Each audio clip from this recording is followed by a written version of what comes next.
Halo, dengan Sasudena. Apa kabar keadaan kalian semua? Semoga dalam keadaan baik-baik saja ya. Seperti kami di sini, semua dalam keadaan baik-baik. Nah, saat ini saya akan membagikan informasi dari seluruh belahan dunia. Saat ini saya akan memilih tema 10 tradisi pernikahan unik di dunia.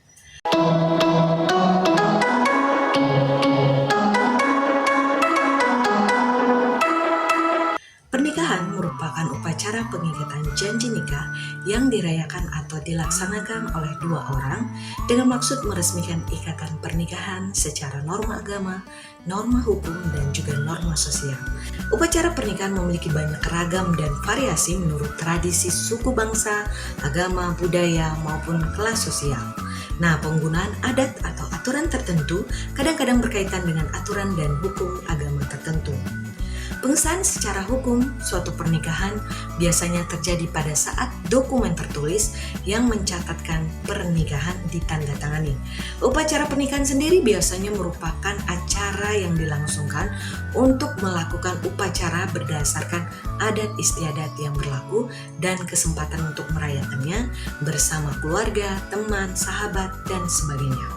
Wanita dan pria yang sedang melangsungkan pernikahan dinamakan pengantin. Dan setelah upacaranya selesai, mereka akan dinamakan suami dan istri yang sah dalam ikatan perkawinan. Nah, saat ini semua dari yang kita tahu, tentunya pernikahan di setiap negara pasti akan berbeda. Ada yang menggunakan jas dan gaun, hingga menggunakan pakaian tradisional dari wilayah masing-masing. Bukan hanya pakaian, makanan pun yang disajikan saat pesta pernikahan juga pasti akan beragam. Tiap negara punya tradisi dan kebiasaan masing-masing. Namun pernahkah Anda mendengar bahwa tradisi pernikahan super unik di sejumlah negara? Misalnya, pengantin dilarang buang air kecil atau buang air besar, hingga dipaksa menangis sebelum dan sesudah pernikahan. Ternyata tradisi pernikahan yang kadang bisa bikin orang geleng-geleng kepala ini benar-benar ada. Bahkan salah satunya ada dari 10 daftar yang akan saya bawakan berikut ini.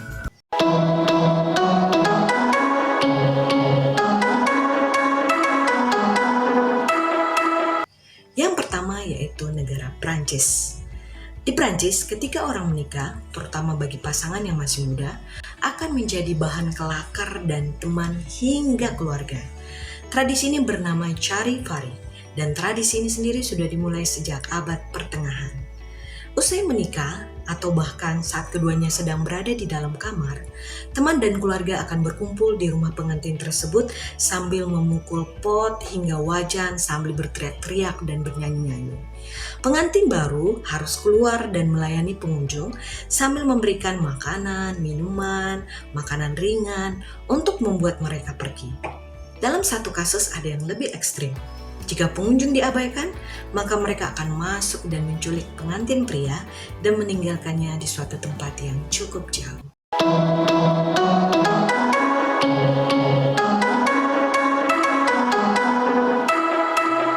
Kedua, Mauritania. Di Mauritania, semakin besar ukuran tubuh seorang wanita, terutama anak gadis, maka akan semakin dianggap menarik. Sebelum nikah, seseorang wanita atau beberapa wanita biasanya akan dibawa oleh orang tuanya ke kamp lemak. Jadi kamp lemak ini merupakan sebuah tempat yang mengakomodasi jumlah kalori berlebih bagi anak perempuan. Nah, tradisi ini dikenal sebagai Lablo. Gadis-gadis itu harus makan dalam jumlah yang tidak masuk akal dan bahkan mungkin dicekok paksa dalam beberapa kasus. Diyakini jika gadis-gadis ini mengkonsumsi hingga 16.000 kalori per hari. Praktek ini berasal dari keyakinan bahwa ukuran tubuh wanita menunjukkan ruang yang dia tempati di hati suaminya. Ukuran wanita juga menunjukkan kekayaan suaminya. Semakin kaya, maka semakin besar tubuh sang istri.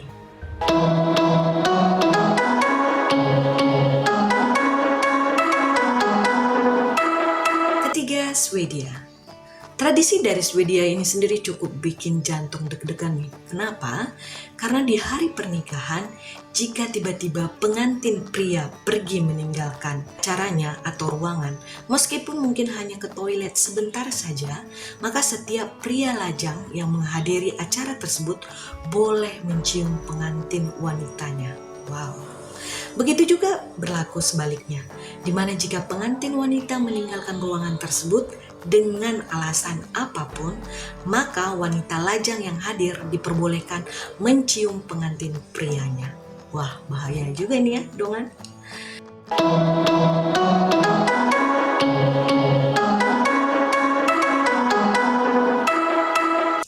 Nah, yang keempat adalah China atau Cina. Ada kebiasaan unik yang dilakukan oleh masyarakat Tujia China, di mana bagi seseorang yang hendak menikah, diwajibkan untuk menangis sebelum hari pernikahan. Pengantin wanita di Tujia harus mempersiapkan diri 30 hari sebelum pernikahannya dengan menangis selama kurang lebih 1 jam sehari. Jadi ada nenek, ibu, hingga saudara lainnya pun yang ada berada di rumah tersebut harus ikut menangis bersama selama kurang lebih 1 jam sehari setiap harinya. Tangisan ini dianggap sebagai ungkapan rasa terima kasih dan kasih sayang pengantin wanita pada kedua orang tuanya. Jika pengantin wanitanya sendiri tidak menangis, maka para tamu akan memandang rendah wanita tersebut. Bahkan tidak menangisnya seorang wanita akan digambarkan dengan ketidaksuburan pengantin wanita tersebut.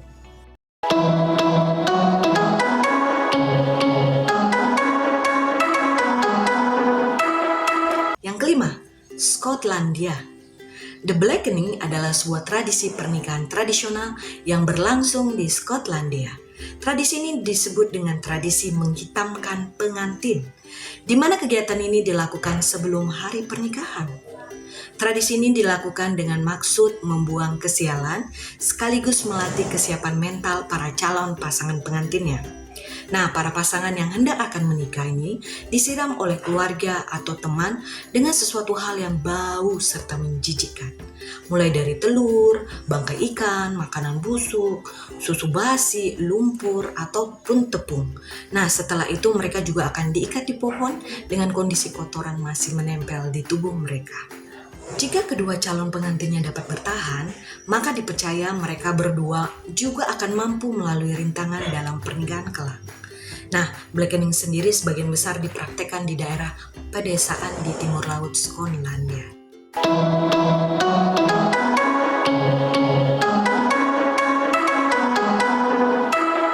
Keenam adalah India. India sendiri ada beberapa versi tradisi pernikahan di sana. Saya bahas yang pertama.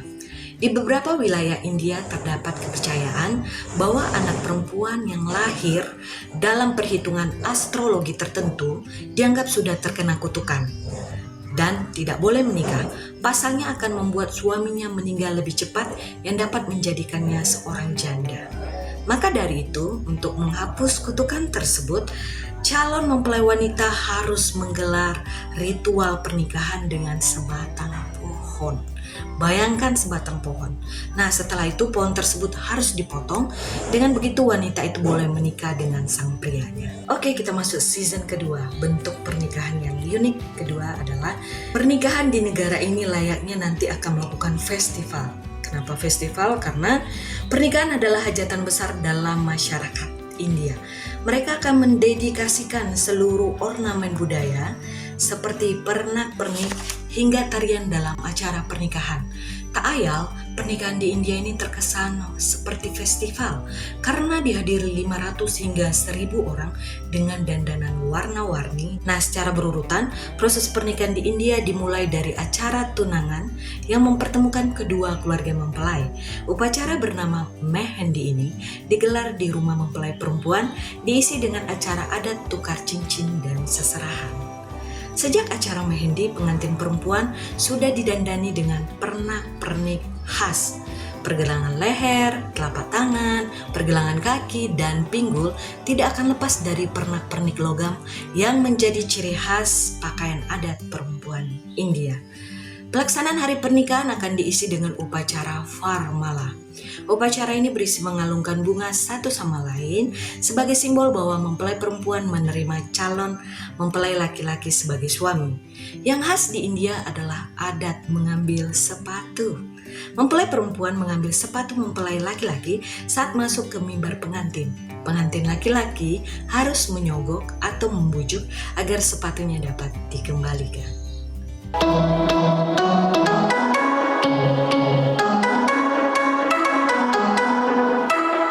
Yang ketujuh adalah Jepang. Jepang masih menjunjung kepercayaan Shinto dalam melaksanakan pernikahan. Pernikahan orang Jepang biasanya diselenggarakan di kuil Shinto dengan pakaian tradisional. Pengantin perempuan akan dilukis dengan cat putih di sekujur tubuh untuk menandakan dirinya masih gadis. Ia juga wajib mengenakan kimono berwarna putih dan sebuah ikat kepala. Topi putih wajib dikenakan oleh pengantin perempuan sebagai simbol bahwa ia menyembunyikan tanduk kecemburuan terhadap ibu mertua dan perwujudan bahwa dirinya siap menjadi istri yang patuh. Nah, simbol penyatuan dua insan ditandai dengan minum sake bersama. Seruputan pertama menandai bahwa keduanya telah resmi menjadi pasangan hidup. Dalam tradisi Jepang bernama Sansan Kudo, mempelai laki-laki dan perempuan akan menyeruput sebanyak 3 kali dari nampan sakenya. Orang tua pengantin juga ikut melakukan hal yang sama untuk menandai bahwa penyatuan tidak hanya milik kedua mempelai, tetapi juga dua keluarga besar.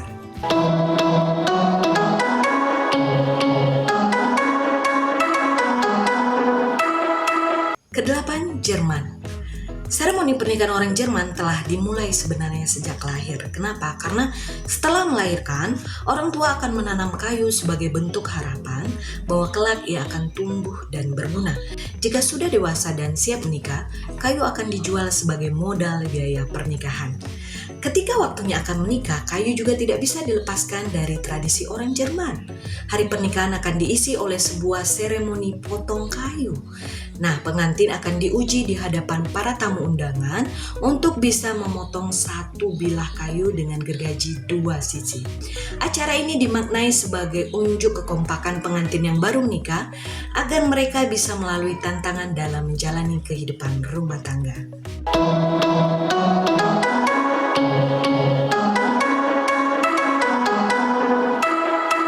Yang kesembilan, Bulgaria. Bulgaria punya tradisi nikah dengan muka bercat putih dan tutup mata. Agak-agak mirip dengan kebiasaan tradisi pernikahan di Jepang tadi ya dengan dicat putih. Nah, Bulgaria sendiri merupakan negara yang pernah mengikatkan diri kepada rezim komunis pada tahun 1946 sampai 1990.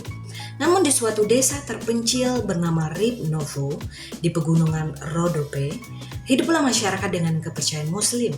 Masyarakat Ribnovo memiliki suatu tradisi yang sudah sangat amat mengakar selama berabad-abad. Tradisi ini bernama Gelena. Gelena merupakan tradisi mengecat wajah mempelai wanita yang akan hendak menikah. Mengecat wajah ini sama seperti riasan wajib saat menikah. Mempelai wanita harus berbaring terlebih dahulu, kemudian perias akan mulai mengecat wajah calon pengantin dengan warna putih. Namanya juga riasan pernikahan, maka tak hanya cat putih yang dilumuri, taburan manik-manik sampai bunga kertas ditempelkan di wajah mempelai wanitanya. Mata, hidung, bibir, dahi, dan pipi tak ada yang luput dari riasan manik-manik tersebut. Untuk mempertahankan riasan di area matanya, mempelai wanita diharuskan untuk menutup mata. Nah, ini yang bikin unik guys. Ternyata sang mempelai wanita harus menutup mata sepanjang upacara pernikahan. Nah, sang wanita hanya boleh membuka mata ketika seorang imam sudah memberkati pernikahan mereka.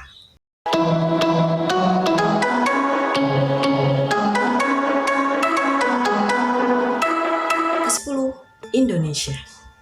Ada tradisi unik di pernikahan masyarakat Tidong, Kalimantan, Indonesia.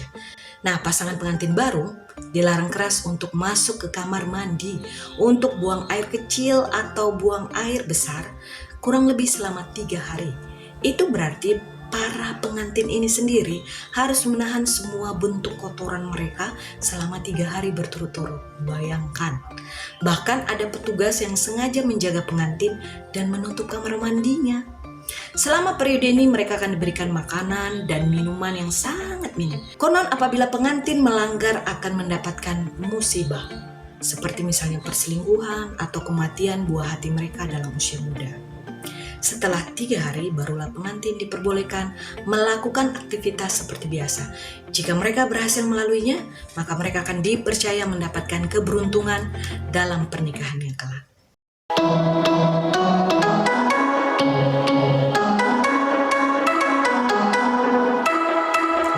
Setiap tradisi di atas membutuhkan perjuangan dan pengorbanan yang luar biasa ya dongan.